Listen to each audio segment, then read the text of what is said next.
ডিম তো আপনারা অনেকভাবেই রান্না করেছেন, তো এইভাবে একবার বানিয়ে খেয়ে দেখবেন।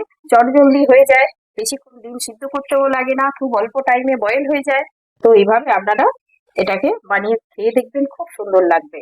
এর জন্য আমি এখানে ডিম নিয়ে নিয়েছি, আর দুটো টমেটো নিয়েছি, দুটো পেঁয়াজ নিয়েছি, আদা নিয়েছি, আর কাঁচা লঙ্কা নিয়েছি, রসুন নিয়েছি, আর একটু ধনেপাতা নিয়েছি। আর এই ডিমটাকে আমি কি প্রসেসে ভাপাবো সেটা আমি দেখাবো, আপনারা শেষ পর্যন্ত দেখতে থাকুন।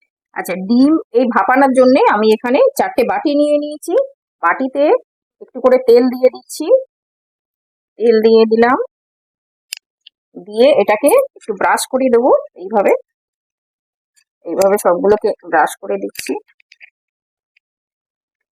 দিয়ে দিয়ে এইভাবে একটা একটা করে ডিম আমি এই বাটির মধ্যে ঢেলে দেব।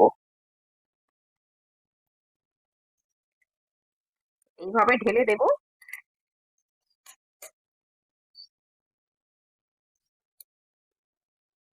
দিয়ে দিচ্ছি এই বাটির মধ্যে।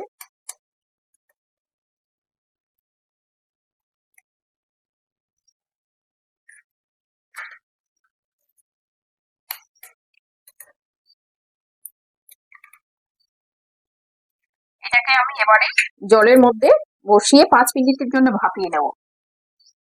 এখানে একটা ননস্টিক কড়াই নিয়ে নিয়েছি, নিয়ে এর মধ্যে খানিকটা জল দিয়ে দিলাম। জল দিয়ে এবারে এই ডিমের যে বাটিগুলো, এগুলো একটা একটা করে বসিয়ে দিচ্ছি।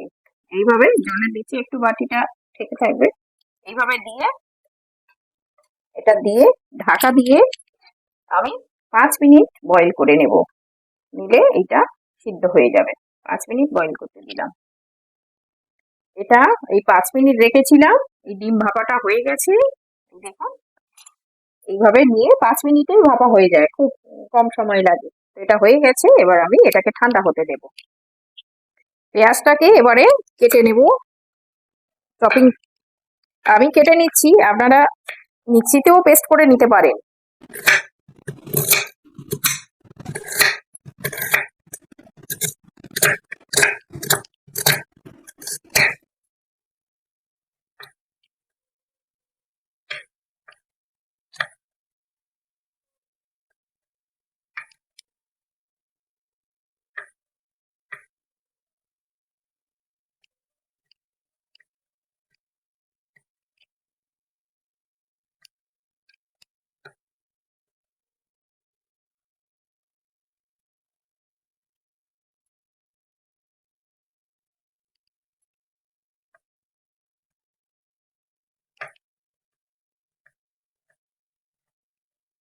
টমেটো গুলো কেটে নিলাম, এইভাবে দুটো টমেটো কাটা হয়ে গেছে।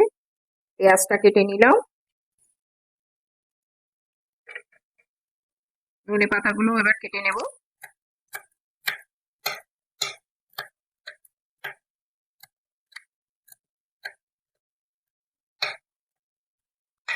ধনে পাতাগুলো কেটে নিলাম।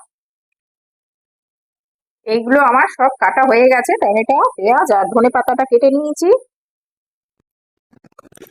এর জন্য আমি 4 কোয়া রসুন নিয়েছি, আর 1 ইঞ্চি আদা, এটাকে আমি কুচিয়ে নিয়েছি। আর এই ঝালের জন্য কয়েকটা পাকা আর কাঁচা করে কাঁচা লঙ্কা নিয়ে নিয়েছি, এগুলোকে আমি বেটে নেব। আপনারা পারলে মিক্সিতে বেটে নিতে পারেন, আমি শিলনোড়াতেই বেটে নেব।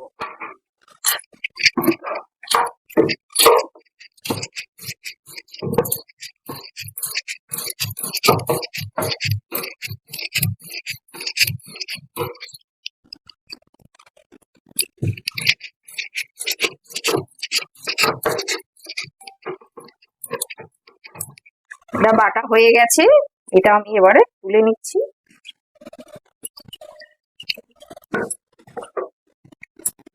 এটা তুলে নিলাম, এই বাটা হয়ে গেছে, এটা তুলে নিলাম। কড়া গরম হয়ে গেছে, এবার আমি কড়াইতে তেল দিয়ে দিচ্ছি। আমি সর্ষের তেলে করছি, আপনারা সাদা তেলেও করতে পারেন, ওতে টেস্টের কোনো অসুবিধা হবে না। একটু সর্ষের তেল দিয়ে দিলাম,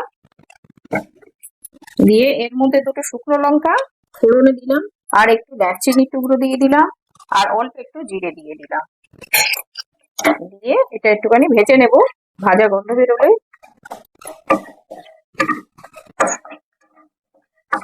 এইভাবে একটু ভেজে নিলাম। এই ভাজা গন্ধ বেরোবে। এবার এর মধ্যে পেঁয়াজ দিয়ে দিচ্ছি। পেঁয়াজটা দিয়ে দিচ্ছি, দিয়ে এটা একটু ভালো করে ভাজা ভাজা করে নেব। পেঁয়াজটা একটুখানি লাল লাল ভাজা হবে।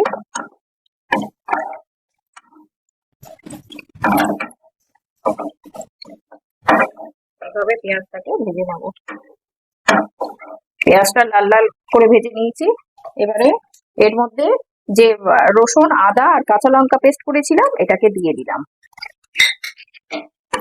দিয়ে এটা একটু ভালো করে মিশিয়ে নেব। এইভাবে একটু কাঁচা গন্ধটা চলে যাওয়া পর্যন্ত একটু নাড়তে হবে। এইভাবে নাড়বো। এবারে এর মধ্যে আমি টমেটো গুলো এবারে দেবো। এটাই কাঁচা গন্ধ চলে গেছে। এবার এই টমেটো গুলো দিয়ে দিচ্ছি এর মধ্যে।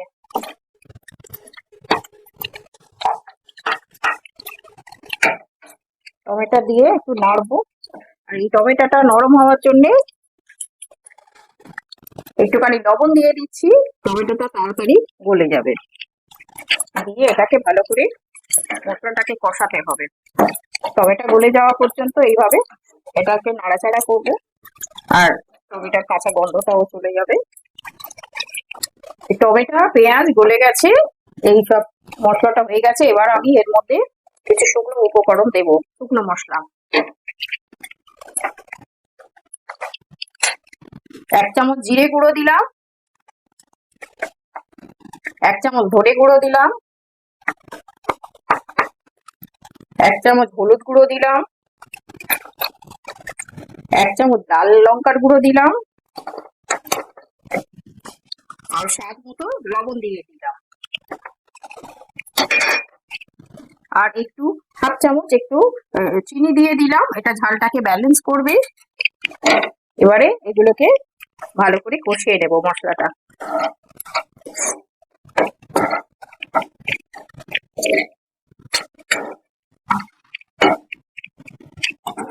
এর মধ্যে আমি একটু ধনে পাতা দিয়ে দিচ্ছি, দিলে এর মধ্যে ফ্লেভারটা খুব সুন্দর বেরোয়, এই জন্য একটু ধনে পাতা দিয়ে দিচ্ছি।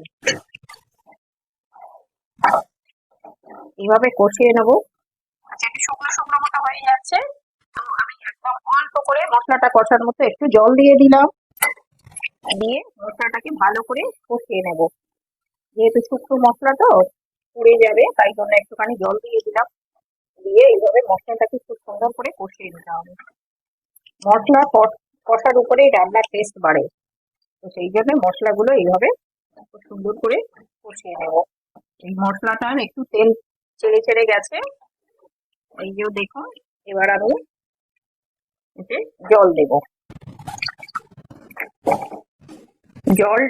জলের জলটা একটু কমই দেবো, কারণ ঝোলটা খুব একটা হবে না, একটু হালকা ভাবেই ঝোল হবে, যেহেতু ডিমটা ভাপা ডিম, তো সেই জন্য অল্প জল দিয়ে দিলাম।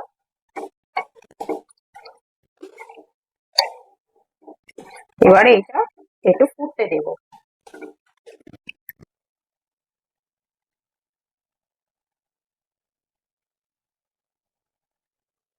এইরকম একটু মশলাটাকে ভালো করে ফুটিয়ে নিতে হবে। মশলাটা ভালো করে কষিয়ে নিলাম, গ্রেভিটা হয়ে গেছে।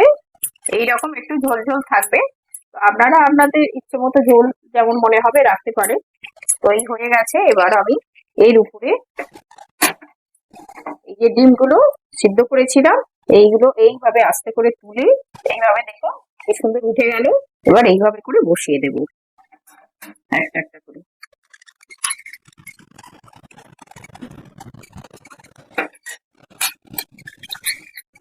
এইভাবে সুন্দর করে বসিয়ে দিচ্ছি। এইভাবে বসিয়ে দিলাম, দিয়ে এটা আমি 5 মিনিটের জন্য একটু রেখে দেবো। আচ্ছা, এর উপরে আমি একটুখানি গরম মশলা ছড়িয়ে দিচ্ছি। গরম মশলা ছড়িয়ে দিলাম, আর একটু ধনে পাতা ছড়িয়ে দেব গার্নিশের জন্য। এটা ধনে পাতা দিলে ফ্লেভারটাও ভালো বেরোয় আর দেখতেও সুন্দর হয়। 5 মিনিট হয়ে গেছে, এবার আমি এটাকে খুলে নিচ্ছি। দেখুন কি সুন্দর হয়েছে। কি সুন্দর ডিমটা একদম পুরো বয়েল হয়ে গেছে আর কি সুন্দর সেন্ট বার হচ্ছে। 5 মিনিট হয়ে গেছে, এবার আমি এটাকে ঢাকনাটা সরিয়ে নিচ্ছি। দেখুন কি সুন্দর হয়েছে, দেখতেও কত সুন্দর হয়েছে আর খেতেও খুব সুন্দর লাগবে। এইভাবে একবার পারলে বানিয়ে খেয়ে দেখবেন, তো এটা বাচ্চারা খুবই পছন্দ করবে। আমার এই রেসিপিটা যদি ভালো লেগে থাকে লাইক করবেন, সাবস্ক্রাইব করবেন। আর আজ এই পর্যন্ত, আবার দেখা হবে পরের কোনো নতুন এপিসোডে। সুস্থ থাকবেন, ভালো থাকবেন।